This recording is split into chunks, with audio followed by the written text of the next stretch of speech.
Hello all, how are you?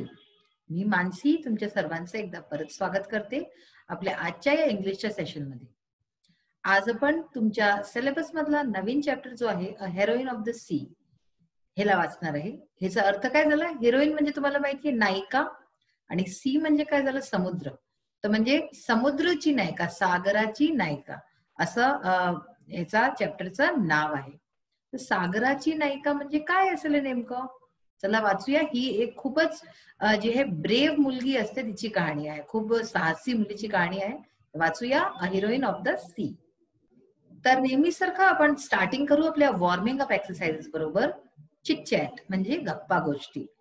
आपण नेहमीच हे जे चिटचॅटचा पार्ट असतो तुमच्या कोणत्याही लेसन मध्ये सुरुवातीला दिला असतो, हा नेहमीच तुमच्या चॅप्टरशी रिलेटेड असतो. काही ना काही त्याच्यात अशा गोष्टी असतात ज्या चॅप्टरशी तुमच्या रिलेटेड असतात.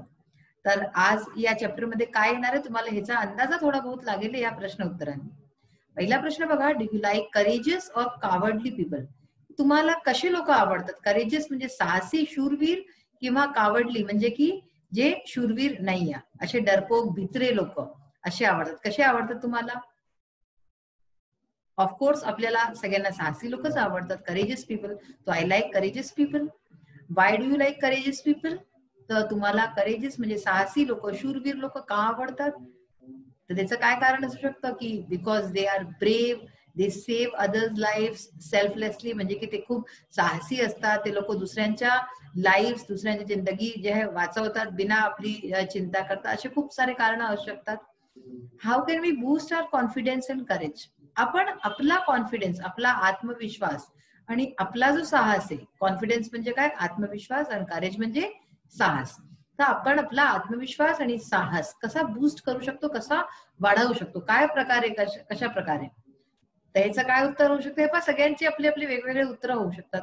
ह्याचं तुम्ही लिहू शकता की आपण एक तर पहा, आता तुम्ही जसं की अजून लहान आहात, तर तुम्ही लिहू शकता की by reading books, by reading biographies of people like, जे की अशा लोकांच्या बायोग्राफीज वाचायचं ज्यांचं की खूप अशा टाईपची लाईफ असे, ज्यांनी आपल्याला खूप इन्स्पिरेशन मिळेल. Inspiration people's biography by reading them. आणि अशाच प्रकारची गोष्टी की आपण आपल्या चांगल्या गोष्टी करायच्या आणि छान छान सोचायचं, तर त्याच्याने आपला जे आहे कॉन्फिडन्स आणि करेज वाढू शकतो. According to you, who are more courageous, men or women? आता हा प्रश्न पहा बरं, की तुमच्या हिशोबे कोण जास्त साहसी असतं, पुरुष किंवा बाई? तर ह्याचा पहिला उत्तर जो आपल्या डोक्यात येतो काय येतो, की पुरुषच साहसी असतात बा. काय येतात डोक्यामध्ये? कारण की जे माणसं असतात ते फिजिकली म्हणजे शारीरिक रूपाने जास्त ते लोक जे आहेत ताकदवर असतात, ते स्ट्रेंथ असते त्यांच्यामध्ये. पण काय ही गोष्ट खरी आहे? काय बायका कशात आजच्या टाइम मध्ये कमी आहेत? नाहीये ना. आज तुम्ही पहा, हर क्षेत्रामध्ये बाई पण जातीच्या आहे. ती पोलीस असो, चाहे एअरक्राफ्ट असो, चाहे नासा पर्यंत बायका गेलेल्या आहे, आणि सगळं काही त्या करतात. ते आर्मीमध्ये सुद्धा बायका जाऊन आणि किती छान सगळं करतात. तर करेज जी गोष्ट आहे, साहस, तर साहस करता बाई किंवा पुरुष असं काही नाही लागत. साहस तर काय विदिन सेकंड येतं. करेज म्हणजे अशी कोणती वेळ आपल्यावरती येतं तेव्हा आपल्या आतमध्ये साहस येऊन जातं. तर त्याच्यात म्हणजे मेन ऑर वुमेनची तर काही गोष्टच नाहीये. तर याचं काय उत्तर तुम्ही लिहू शकता? म्हणजे मला जर विचारलं तर मी काय लिहिणार? According to me, both are courageous, men or women. It depends on the situation. Situation वरती डिपेंड करतं की कोण जास्त साहसी आहे. असं काहीच नाही, सगळे एकासारखेच आहेत. What situations background provide us courage? तर आता बघा, तोच क्वेश्चन आहे की कोणते सिच्युएशन आहेत, कोणत्या अशा परिस्थिती आहेत, कारण आहेत ज्याच्याने की करेज येते आपल्यामध्ये, आपल्यामध्ये साहस येतो. तर काय परिस्थिती असू शकतं त्याच्या? पहा, खूप साऱ्या परिस्थिती असतात माणसावरती जेव्हा वेळ पडते. लाईक सपोज कॅरियर, ठीक आहे ना. कॅरियर असतो इंसानचा, की आपल्याला जे काम करायचं त्याच्या कारणाने आपल्याला असे काही निर्णय घ्यावे लागतात जे खूप साहस मागतात. ठीक आहे. अशाच प्रकारे जे नॅचरल कॅलॅमिटीज असतात, म्हणजे की आपदा असतात, लाईक अर्थक्वेक, फ्लड, किंवा अशा टाईपचे खूप सारे असतात काही काही. आणि आता रिसेंट मध्ये काय एपिडेमिक, पॅन्डेमिक म्हणजे काय, आता जे आपलं कोरोना काल चाललाय, तर कोरोना कालमध्ये काय, हे सुद्धा ह्याच्यातही तर करेज लागतो ना. पहा, आता तुम्ही पाहिलं असेल या कोरोना कालमध्ये जितकेही आपले पोलीसवाले आहेत हे ना, हे लोक, इव्हन डॉक्टर्स, हे सगळ्यांनी तर करेज दाखवलाय ना खूप. स्वीपर म्हणजे कोण? जे झाडू बुहारीचे कामं करतात, आता इतकं म्हणजे आपण ह्यांना असं समजतो, पण त्यांनी किती करेज दाखवलं, किती साहस करून त्यांनी नेहमी केलं. अशाच प्रकारे जे दुकानदार आहेत, केमिस्ट आहेत, ह्या सगळ्यांनी करेज दाखवलं ना. तर म्हणून हे सगळे सिच्युएशन्स जे आहेत हे माणसाला प्रेरित करतात, करेज दाखवाय करतात, करेजेस व्हाय करतात. मग बघा, read the names of the parts of a ship. इथे खालती काय दिले, शिप म्हणजे जहाजेचे पार्ट्स, त्यांचे जे वेगवेगळे पार्ट्स आहेत त्याचे नावं दिले, अँड देअर डिस्क्रिप्शन, आणि त्यांचे डिस्क्रिप्शन सुद्धा दिलेले आहे की हर पार्ट किस कामाचा असतो. And label the diagram of the ship below. आणि खालती एक हे पहा, हा अशा प्रकारचा एक डायग्राम दिलेला आहे. ह्याच्यामध्ये एरो पण दिले आहेत. आपल्याला काय करायचं, लेबल करायचं, कोणता पार्ट काय म्हणावतो. सगळ्यात पहिले बघा, अँकर. अँकर जो आहे तो काय असतो, an inverted T-shaped structure of iron. एक टी शेपचा स्ट्रक्चर असतो, म्हणजे की एक टी शेपची बनावटचा एक स्ट्रक्चर असतो ऑफ आयरन. कशाने बनलेला, आयरन म्हणजे लोखंडाचा बनलेला असतो. To hold a ship on the spot. कशा करता असतो की जहाजेला तिला एका जागेवरती तिथे थांबवून ठेवाय करता. होल्ड म्हणजे काय, थांबवून ठेवायचं. तर ह्याच्यातनं बघा, अँकर कशाला म्हणतात, टी शेप. हे पाहिजे, हे दिसतंय तुम्हाला टी शेप ही वस्तू. ही जी वस्तू आहे माझ्याकडे लक्ष देऊन बघा, तर त्याच्याने आपल्याला कळलं की ही, हे पहा आता तुम्हाला नीट दिसत असेल. आणि हे जे आहे दिस इज कॉल्ड अँकर. ठीक आहे. आता ह्याचा पुढे आपण आणि बघूया की काय आहे, कोणते पार्ट आहेत. नेक्स्ट आहे beam, broadest part of a ship side to side. तर नेक्स्ट आहे बीम, ज्याला म्हणतात. अँकर पाहिला पण, आता बीम काय, ब्रॉडेस्ट पार्ट म्हणजे सगळ्यात चौडा पार्ट एका शिपचा, साइड टू साइड. सगळ्यात मोठा सगळ्यात चौडा पार्ट कोणता असतो, बीम. हा जो दिसतोय तुम्हाला, ही जी लाईन जाते इथे तुम्ही लिहाले बीम, तर हा बीम आहे. हा सगळ्यात चौडा पार्ट आहे, सगळ्यात रुंद जो पार्ट आहे तो आहे. नेक्स्ट आहे बो, front part of a ship. बो म्हणजे काय, सगळ्यात पुढला भाग एका जहाजेचा. तर पुढला भाग कोणता आहे बघा, हा आहे, हा बो, ह्याला म्हणतात बो. त्याच्यानंतर नेक्स्ट बघा तुम्ही, 3 झालेले आहेत आपले. नेक्स्ट आहे बिल्ज किंवा कील, ह्याला म्हणतात बॉटम ऑफ अ शिप. म्हणजे बॉटम म्हणजे काय, खालचा हिस्सा, एका जहाजेचा खालचा हिस्सा. बिल्ज किंवा कील ज्याला म्हणतात तो हा आहे. हे पहा, खालचा हिस्सा दिसतोय तुम्हाला, तर ह्याला म्हणतात. नेक्स्ट आहे तुमचा ब्रिज, कॉकपिट, व्हील हाऊस. हे जे 3 नाव आहेत, ब्रिज पण म्हणतात, कॉकपिट पण म्हणतात आणि wheel house. Control cabin of a ship, म्हणजे इथून सगळे शिपचे, जहाजीचे सगळे कंट्रोल्स होतात. तर ते काय, ते पाहि, हे दिसतंय तुम्हाला, हा ब्लॅक ब्लॅक पार्ट, तर हा ह्याला म्हणतात कॉकपिट. नेक्स्ट आहे आपला क्रोज नेस्ट. क्रोज नेस्ट कशाला म्हणतात, टॉप मोस्ट पार्ट, सगळ्यात उंच पार्ट जो असतो. Post of a ship from where a seller lookout, म्हणजे की अशी ठिकाण असते जिथून एक सेलर जो जहाज चालवतो तो पाहतो, आणि सगळ्यात उंच भाग असतो, तो सगळ्यात उंच हे पहा, तर हिला म्हणतात. ठीक आहे. नेक्स्ट झाला तुमचा क्रोज नेस्ट झाला. आता आहे hull, portion of the ship seen above sea water level, म्हणजे जो पोर्शन आपल्याला समुद्राच्या बाहेर दिसतो, म्हणजे पाण्याच्या बाहेर, तर तो कोणता आहे, तो हा आहे. हा पोर्शन, हा आपल्याला पाण्याच्या वरती दिसतो, त्याला म्हणतात हल. आणि लास्ट आहे part holes, small Windows on the side of a ship. तर जे छोटे छोटेसे विंडोज असतात, खिडक्या असतात, त्यांना म्हणतात, हे पाहि, छोटे छोटेसे खिडक्या दिसतात ते. तर अशा प्रकारे हे सगळे जे पार्ट आहेत हे आपण बघितले व्यवस्थित प्रकारे की यांना कसं पाहायचं. आता आपण चॅप्टर पढायची सुरुवात करायची. A heroine of the sea, म्हणजे की समुद्राची नायिका. Around the rocky coast of England stand many lonely lighthouses. म्हणजे इंग्लंडच्या रॉकी कोस्ट, रॉकी म्हणजे काय की खूप पत्थर जिथे असतात ना, पथरीला जो इलाका असतो, तिथे stand many lonely light houses. आता लाईट हाऊस हे नेमकं काय असतं, लाईट हाऊस म्हणजे चारीकडे पाणी असतं, समुद्र असतो खूप मोठा, आणि पाणीच पाणी, आणि त्याच्यामध्ये जे आहे लाईट हाऊस बनवलं जातं.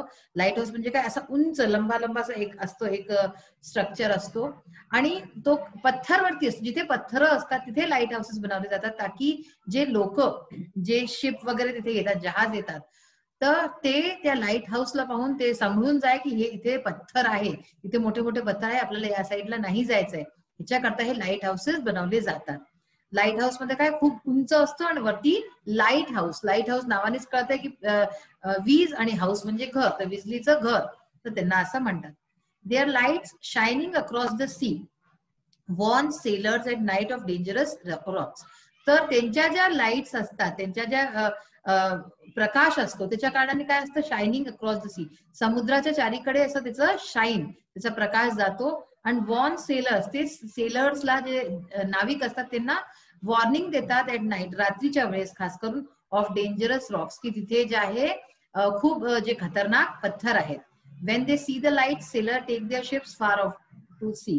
तर जेव्हा त्यांना त्या लाईट्स दिसून जातात लाईट हाऊसच्या, तर ते काय करतात, त्या पत्थरांच्या दूर चालले जातात आपोआप. कारण की दिवसात आपल्याला दिसतं, रात्री दिसत नाही, म्हणून रात्री हे लाईट हाऊस झगमगावतात आणि कळतं.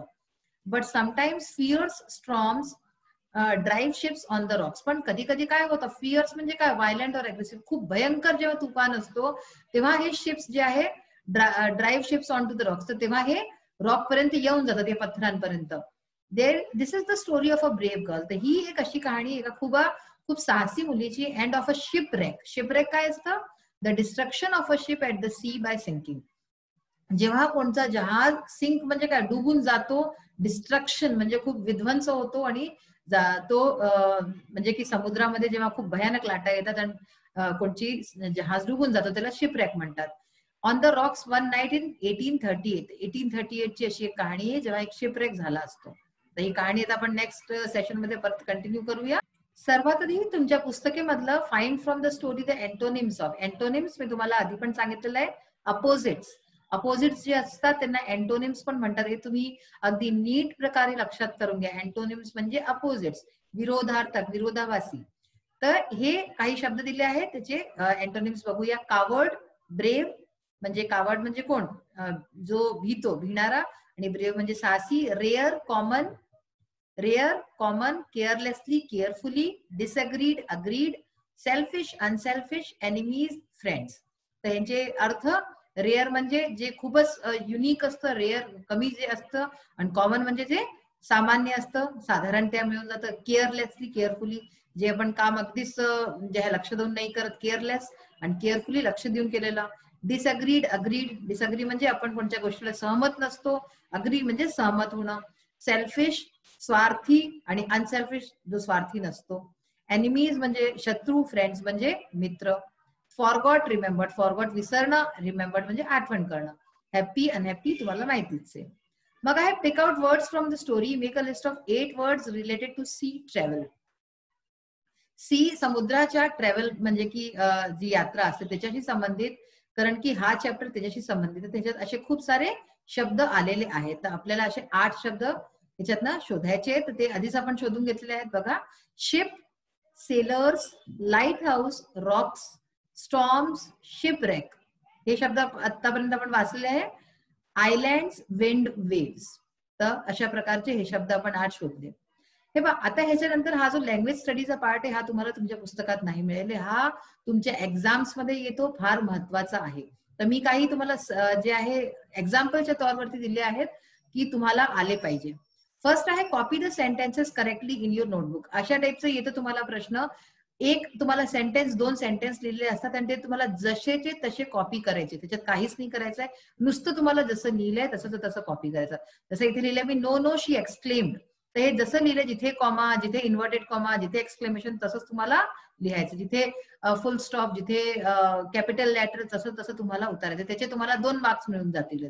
Will you ever sleep again father, तर हे असे तुम्ही परत लिहा आपल्या वहीमध्ये. सेकंड आहे, make a meaningful sentence by using the phrase with heavy heart.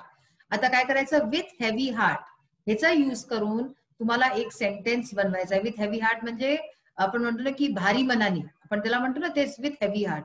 We said goodbye to our coach with heavy heart, म्हणजे आम्ही आमच्या कोचला गुड बाय केलं, त्यांना बाय केलं विथ हेवी हार्ट, म्हणजे भारी मनाने त्यांना बाय केलं.